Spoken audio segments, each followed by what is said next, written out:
Le terrier est l'histoire d'une créature qui, isolée du monde, décide d'entreprendre la construction d'une demeure lui permettant de mener une vie paisible. Pourtant, la créature en question est atteinte d'un degré avancé de paranoïa. Un imperceptible sifflement, entendu au loin, lui suffit pour donner une vraie existence à un ennemi potentiel. Cette situation pousse le personnage du récit de Kafka à changer radicalement les plans originalement conçus pour sa demeure, afin de contrecarrer l'attaque du perturbateur de sa paix. Par ailleurs, la créature se trouve dans un état de précarité technique extrême, incapable de dresser artificiellement de la matière et de la faire tenir debout durablement afin de l'habiter dans les interstices. Elle n'a comme outil de construction que les extrémités de son corps, dont notamment son front.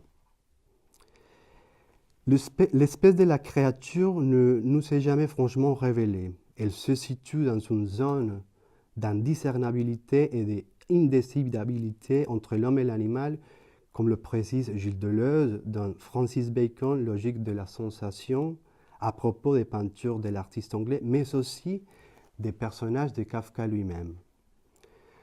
Le personnage du récit, qui est aussi le narrateur de l'histoire, ne parle jamais de lui-même comme d'un animal ou d'un homme. On l'envisage plutôt une créature dotée des traits de l'un et de l'autre. La créature est tantôt en état de devenir animal, en partant de l'homme, tantôt de devenir homme, en partant de l'animal.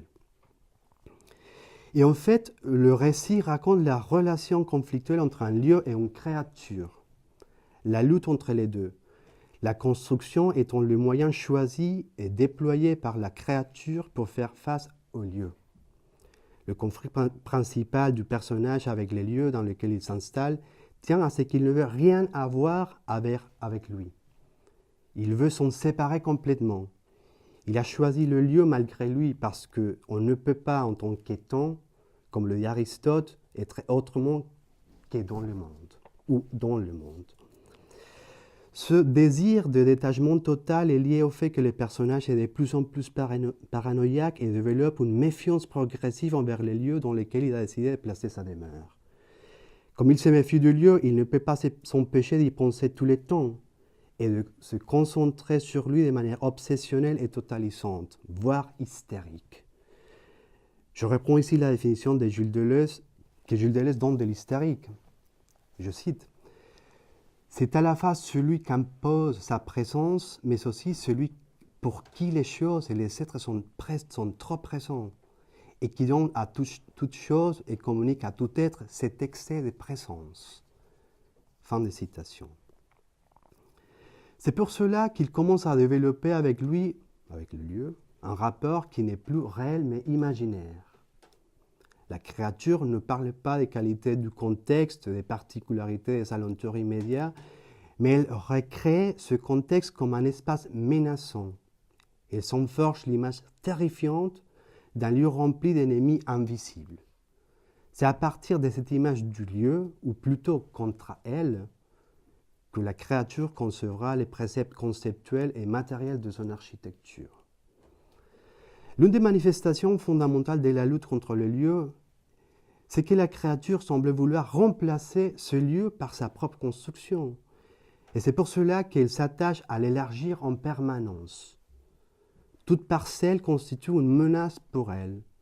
C'est la raison pour laquelle il lui faut s'approprier tous les recoins de l'espace extérieur, les contrôler à travers une action qui passe par l'architecture.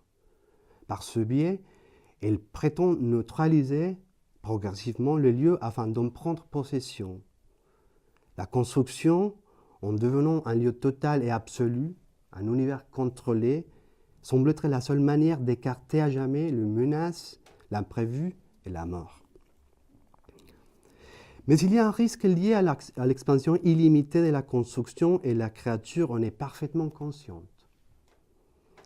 Elle sait que l'agrandissement de son habitacle, dans sa tentative de conquérir le lieu, peut la conduire à interférer avec un autre habitacle, ce qui pourrait devenir une source de conflit. Et c'est ce qu'il arrive. La demeure en question se relie à d'autres systèmes spatiaux créés par d'autres créatures terrestres et souterraines et opère une sorte de recyclage des espaces créés par d'autres, les compagnols par exemple. La créature se les approprie et les intègre à sa propre demeure en les utilisant pour son propre usage comme conduit d'aération. Ainsi, le terrier doit être considéré comme le produit de la concaténation des constructions attribuables à d'autres, une architecture utilisant d'autres architectures, à savoir une hyperarchitecture. Néanmoins, la croissance démesurée du terrier menace sa propre délimitation spatiale. Il est de fait toujours plus ouvert et par conséquent plus vulnérable, ce qui semble être en contradiction avec les enjeux initiaux de la construction elle-même. Dans le désir de porter la protection de sa construction à un degré maximal, la créature s'expose à être découverte. Le moyen par lequel la créature prétend assurer sa protection, l'architecture, finit par attenter contre le but lui-même. Mais l'expansion démesurée du terrier n'est pas seulement associée au désir de la créature d'en faire un lieu. Elle est aussi liée à l'inquiétude et à l'angoisse éprouvée par le personnage kafkaïen qui le pousse à toujours être en mouvement. Ce mouvement perpétuel n'est pas celui d'une personne anxieuse qui se rongerait les ongles en permanence ou qui tape les sols avec le pied sans cesse. Non, l'angoisse de la créature s'exprime et se matérialise d'une toute autre manière. L'angoisse la pousse à vouloir améliorer en permanence les conditions de sécurité de sa demeure. Ce qui est tout à fait surprenant, c'est qu'elle choisit comme moyen idéal pour atteindre son but l'expansion. Et non pas, comme dans les constructions modernes, le renforcement de l'élément de contact avec l'extérieur, l'ajout d'une grille à une fenêtre par exemple. Et comme la paranoïa de la créature n'a pas de limites, celle-ci n'arrête pas de construire. Construire est en quelque sorte son tic, mais aussi son calmant. Ainsi, toujours en activité, elle altère la condition de la demeure comme lieu de repos, d'immobilité et de quiétude pour en faire un lieu d'action, de mobilité et d'inquiétude. La construction n'est plus une demeure au sens strict du terme, mais une suite de déplacements. La créature élabore des parcours, des trajets, des échappatoires, toute une infrastructure de mobilité à l'opposé de l'aménagement d'un espace pour y séjourner. Le choix du lieu de la créature de résider Kafka n'est pas arbitraire. Il obéit à une tactique d'occupation. On y décèle une intention.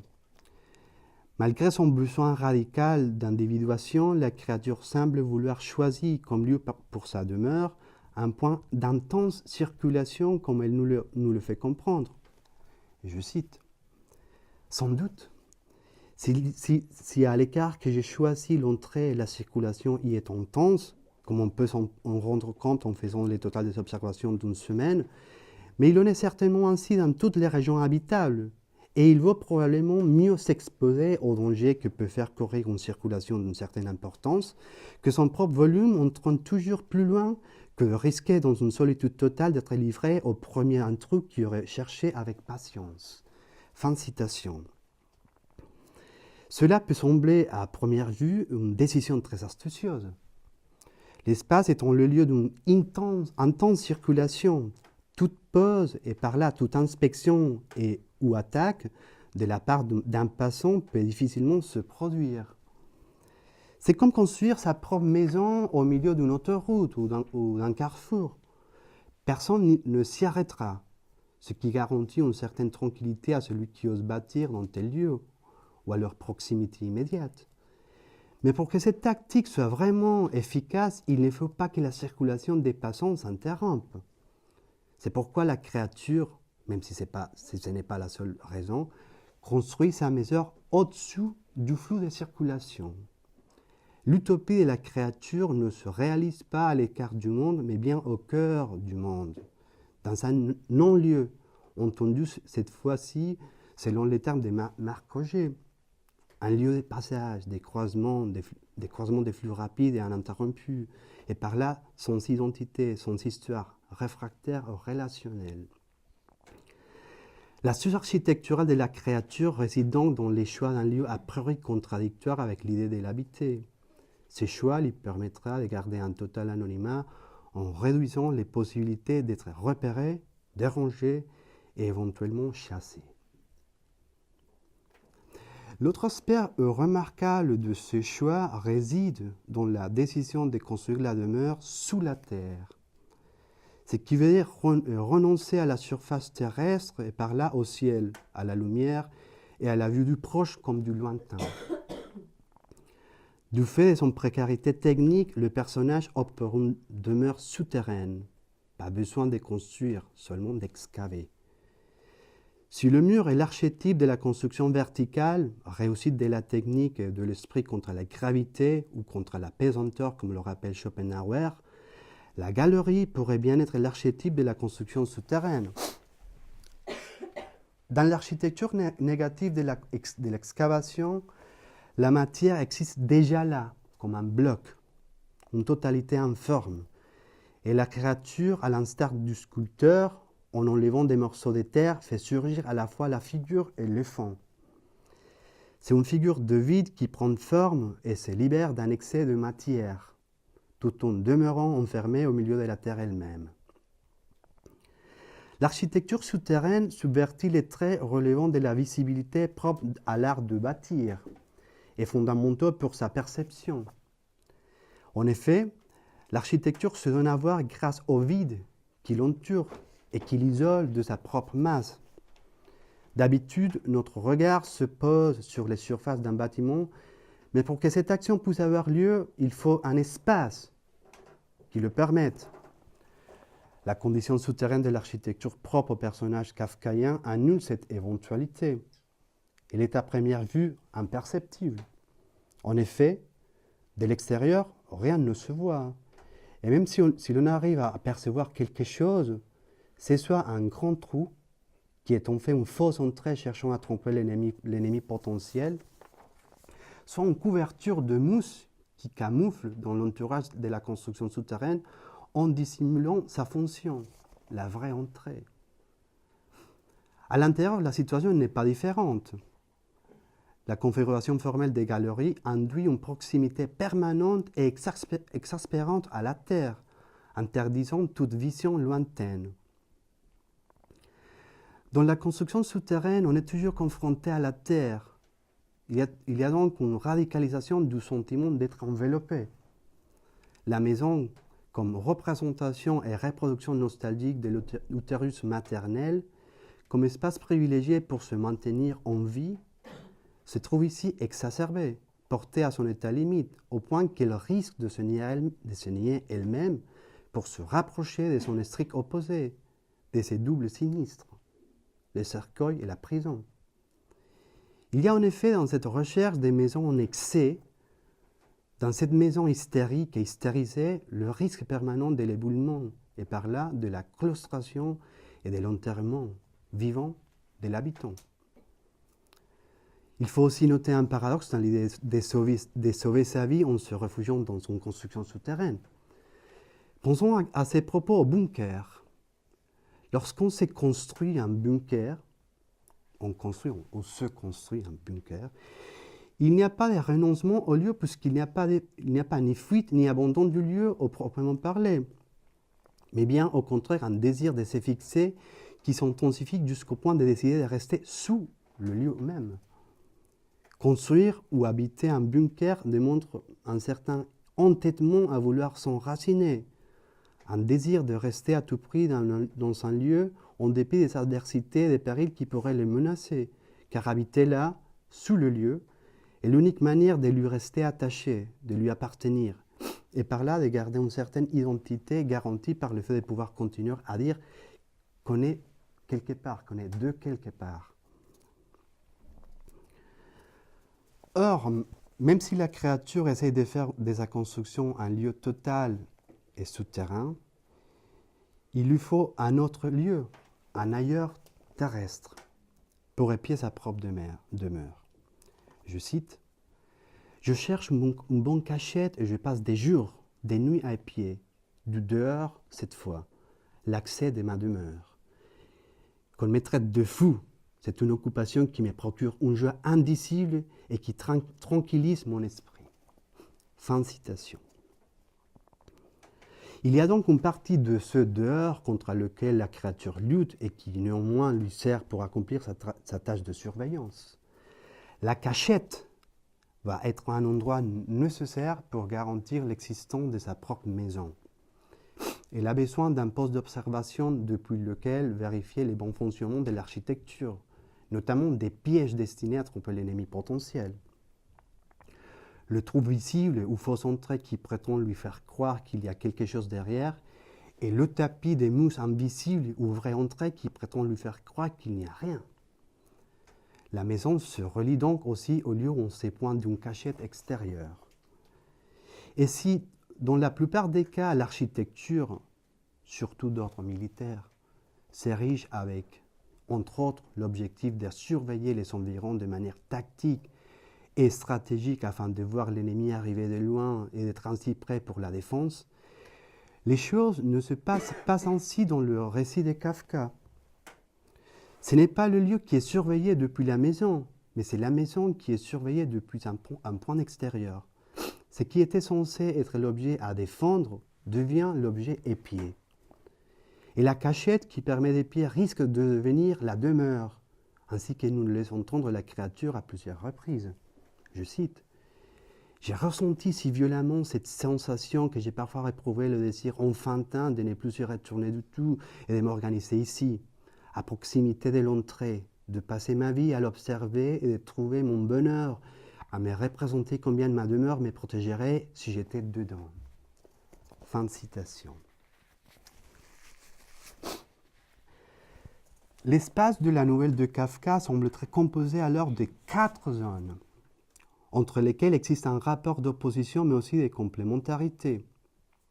Il y a la construction souterraine en tant que telle, les sites où elles s'emplantent ou s'excavent, les mondes lointains, et une zone intermédiaire ou de transition, une forêt en l'occurrence, à laquelle la créature se réfère occasionnellement. La construction du terrier s'oppose non seulement au lieu où la créature tente de s'établir à son environnement, mais aussi au monde lointain d'où elle vient et qu'elle semble avoir fui. Or, ce monde lointain ne disparaîtra pas. Si les limites entre le terrier et le site semblent s'estomper du fait de la croissance illimitée du premier au détriment du deuxième, il en est de même des limites entre le site et les mondes au loin. Il semblerait que le site, entendu comme le morceau de terrain choisi pour installer sa propre demeure, le carrefour auquel il était référence plus haut, et les mondes lointains s'allieraient dans la tête de la créature, bien évidemment, pour venir la chasser. Le bruit, l'imperceptible sifflement indiquant la présence à chaque fois plus inquiétante d'un ennemi potentiel, semblait démontrer une telle alliance. La peur de la créature est la peur du rapprochement de l'ancien monde en direction de sa demeure, son nouveau monde. D'un certain d'éloignement qui, selon Martin Heidegger, veut dire faire disparaître les lointains, c'est-à-dire la distance qui sépare l'ici du là-bas. Les contacts entre ces deux mondes supposeraient l'échec non seulement du dispositif architectural entrepris par le personnage kafkaïen, mais aussi l'échec de sa fuite et de sa tentative de fonder un nouveau mode de vie. Je cite, « J'ai changé d'endroit, j'ai quitté le monde, je suis descendu dans mon terrier et j'en ressens aussitôt les effets. C'est un royaume nouveau qui donne de nouvelles forces, et ce qui était fatigant en an ne l'est plus ici. Je suis revenu de voyage, mort de fatigue et d'épuisement. » Fin de citation. Pourtant, la forêt semblait jouer un rôle très important dans la tactique d'occupation du terrier. Elle s'est donc comme un espace de respiration entre deux zones de guerre, à la fois voisinage rassurant et sorte de double tranchée, Elle fonctionne comme barrière permettant d'éviter la conjonction entre les mondes lointains et les sites de la construction, et par là l'avènement du d'éloignement lui-même. La plupart des architectures dans l'œuvre de Kafka possèdent une tension avec un ailleurs. Elles semblent se fonder en rapport étroit avec lui. C'est comme si l'essence de l'architecture kafkaïenne se trouvait là où elle n'était pas, dans un lieu lointain que les personnages auraient laissé derrière eux, dans le cas de l'Amérique, ou qu'ils désirent avec une ferveur malsaine, dans les châteaux. L'architecture dans l'œuvre de Kafka est toujours étrangère. Ces différents ouvrages rendent compte de la variation du concept. Dans l'Amérique, par exemple, toutes les architectures habitées par les protagonistes, Karl Rosman, pendant son séjour sur les nouveaux continents, sont hantées par le fantôme d'un lieu lointain, laissé derrière lui, sa terre natale, l'Allemagne. Il a été forcé de la quitter à cause du déshonneur dans lequel il a plongé sa famille lorsqu'une jeune fille est tombée enceinte de son fait. Ce péché originel est la cause de son exil. Le bateau dans lequel il part pour New York est le premier espace où l'étrangeté se fait sentir entre deux terres, l'Europe et l'Amérique. L'accueil auquel succède le rejet façon le grand motif kafkaïen du roman. Accueilli chez lui par l'oncle Jacob à New York et aussitôt rejeté. Accueilli dans la maison de M. Polunder aux alentours de la grande ville et aussitôt rejeté. À l'hôtel occidental, chez Brunhilda, etc. Toujours la même histoire d'accueil et de rejet répétés, systématiquement dans les rencontres de Rosman avec des personnages et des lieux différents. L'architecture étrangère est fragile.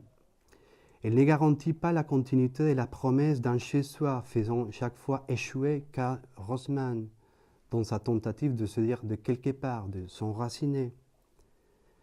C'est au moment de l'échec que le chez-soi originel revient avec le plus de force. L'architecture s'allie au lieu lointain, déracinant complètement le personnage, lui ôtant tout espoir, le condamnant à une incertitude existentielle qui est aussi spatiale, ni d'ici ni de là-bas. À partir de ce moment, le personnage erre son but, et le monde s'homogénise, devient plat, lisse, égal, sans trace auquel le personnage puisse se raccrocher pour entamer une refondation. C'est cela qui essaie d'éviter avec férocité la créature du terrier. Or, même si l'Amérique reste inachevée, ce n'est pas un hasard si le dernier chapitre promet précisément l'appartenance à un lieu que tous les autres chapitres ont au contraire interdit. Espace qui n'est autre que le grand théâtre d'Oklahoma. Je cite. Les grands théâtres d'Oklahoma vous appellent. Il ne vous appellera qu'aujourd'hui. C'est la première et la dernière fois. Qui laisse passer cette occasion, la laisse passer pour toujours. Si vous pensez à votre avenir, vous êtes des nôtres. Chacun est le bienvenu chez nous. Rêvez-vous de devenir artiste? Venez. Notre théâtre emploie tout le monde, mais chacun à sa place. Êtes-vous décidé? Fin de citation. C'est la dernière chance qui reste au protagoniste de se lier à un lieu, de se dire de quelque part, d'arrêter son errance et sa condition d'étranger. Mais le roman se termine, ou plutôt s'interrompt, au milieu du voyage en train. On ne saura pas si Karl Rosman est vraiment arrivé en ce lieu rêvé, s'il a finalement réussi son entreprise d'adaptation. Mais si l'on se fonde sur les expériences précédentes et sur l'œuvre de l'écrivain, on ne peut que douter de la promesse représentée par les grands théâtres d'Oklahoma. On peut aussi rappeler l'état de tension entre l'architecture et l'ailleurs dans le roman Le Château. Je cite. K recommença donc à avancer, mais le trajet était long. La rue, en effet, cette grande rue du village ne conduisait pas au château. Elle s'en approchait seulement, puis semblait dévier à dessein, et sans s'éloigner de la colline, elle s'en rapprochait pas non plus. Fin de citation. Protégé par sa propre distance, le château ne s'offre à celui qui le regarde que jusqu'à un certain point. Lorsque quelqu'un essaie de s'en rapprocher, il se refuse Lorsque K se rapproche, espérant en observer certains détails, démasquer quelques procédures dans lesquelles il est directement impliqué, le bâtiment s'éloigne. La condition d'éloignement doit se comprendre comme un trait constitutif du château et non pas comme quelque chose d'extérieur à lui. L'éloignement est l'un des composants substantiels du château. En effet, le château conçu par Kafka manque d'intériorité. Il est exclusivement extérieur, un château lointain. Ce n'est pas la forme, pas même les matériaux qui les constituent. C'est plutôt l'avènement d'une vision lointaine et la condition d'extériorité qui lui sont désormais essentielles. Un autre exemple, incontournable par rapport à cette tension entre l'architecture et l'ailleurs, est la construction de la muraille de Chine. Ce récit nous parle d'une étrange et paradoxale manière d'unifier un vaste empire par la construction d'une muraille tout autour de lui. Mais cette muraille n'est composée que des fragments. Sa complétude n'est qu'une illusion, comme d'ailleurs l'unité du territoire qui l'enferme. L'incommensurabilité de l'empire est telle que le lien qui réunit toutes les zones qui lui sont rattachées est pratiquement impossible. Elles fonctionnent entre elles comme autant d'ailleurs. Et les constructeurs en font l'expérience en permanence. À chaque fois qu'ils terminent en tronçon des 1000 mètres, ils sont envoyés ailleurs pour en commencer un autre. Ce déménagement se répète systématiquement et de manière contractuelle. L'ailleurs est donc partie intégrante de l'empire. Et la muraille semble incarner cette condition avec comme résultat une frontière fragmentée. Or, l'architecture du Terrier n'est pas étrangère à cette condition. Elle est d'abord née du désir de la créature de quitter le monde. Le Terrier serait l'ailleurs de l'ailleurs, son négatif. Puis la présence d'un ennemi imaginaire situé dans un ailleurs intermédiaire, plus proche que l'autre, à chaque fois plus près de la construction, mais néanmoins irréparable, affole la créature jusqu'à la pousser à utiliser la construction elle-même comme arme de guerre pour chasser l'ennemi avec la production d'un effet inattendu, l'introduction dans le Terrier de cet ailleurs intermédiaire, et avec lui de l'ennemi qui s'y trouve. Ce qui fait que le Terrier devient progressivement étranger à lui-même, contaminé par cette présence extérieure. Les architectures présentes dans l'œuvre de Kafka mettent en évidence la relation conflictuelle qu'entretiennent les personnages avec leur lieu. Elles sont conçues par Kafka non seulement pour agir contre le lieu, mais aussi comme lieux totaux et totalitaires. Les personnages kafkaïens sont décontextualisés et déracinés, involontairement ou volontairement, et l'architecture joue un rôle fondamental dans ce processus. C'est à ces non-lieux que, paradoxalement, ils appartiennent des architectures ailleurs pour des locataires ailleurs. En effet, le lecteur se demande en permanence où se trouvent ces architectures et ressent d'autant plus la localisation, l'isolement et les déracinements éprouvés par les personnages eux-mêmes, en même temps que le caractère total et totalitaire des bâtiments.